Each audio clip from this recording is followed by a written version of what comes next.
નમસ્કાર દર્શક મિત્રો, હું છું આપનો કુંદન પાટીલ।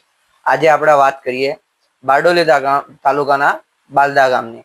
બાલદા ગામની અંદર આવેલ વડી ફળિયામાં કેટલાક કુટુંબો રહે છે, કેટલાક પરિવારો રહે છે। તો તેઓ દ્વારા એક માહિતી આપવામાં આવી છે કે અમારા ત્યાં કેટલાક સરકારી અધિકારીઓ કે જેઓ કામચોર હોય કે એજન્સી કામચોર હોય 2 વર્ષ અગાઉ નહેર ખોદી ગયા છે, પણ એ નહેરનું કોઈ કામ કરતા નથી। 2 વર્ષથી અમે એક સમસ્યાથી મૂંઝાઈ રહ્યા છે કે ઝૂઝુમી રહ્યા છે।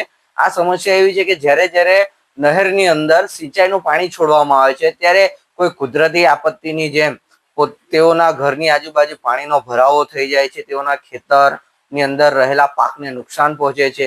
ત્યારે આ તમામ નુકસાનને તેઓના આજુબાજુ જે પાણીનો ફુગારો ભરાઈ આવે છે એના માટે જવાબદાર આપણે કોને ગણી શકાય? ત્યારે પરિવાર દ્વારા તો એ પણ જણાવવામાં આવ્યું કે અમે અહીં ગામના સભ્યો, સરપંચ તેમજ નહર ખાતાના લાગતા વળગતા સાહેબોને રજૂઆત પણ કરી છે, પણ તેઓ આજ દિન સુધી કોઈ ધ્યાન આપતા નથી। ત્યારે આ સરકારી જે કામચોર બાબુઓ છે કે એજન્સીઓ છે, ક્યાં સુધી લોકોને આ રીતે રજડાવતા રહેશે, તેઓના કામ ના કરશે તે તો જોવું રહ્યું। પણ આ જે પરિવાર એક પીડાઈ રહ્યું છે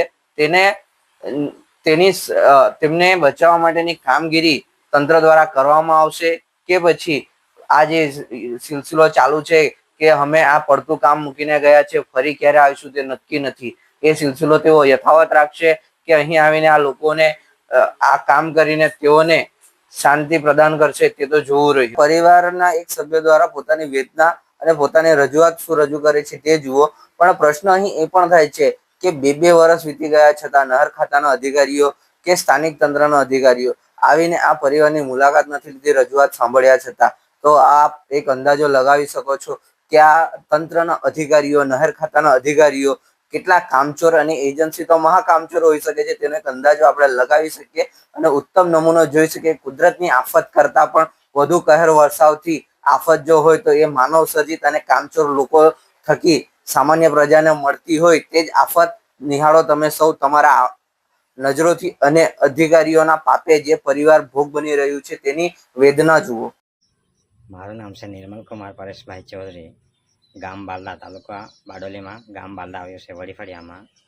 આ ઉકાઈની એક નહેર કેનાલ આવે છે ખેતરમાં, અમારા ખેતરની બાજુમાં જ છે।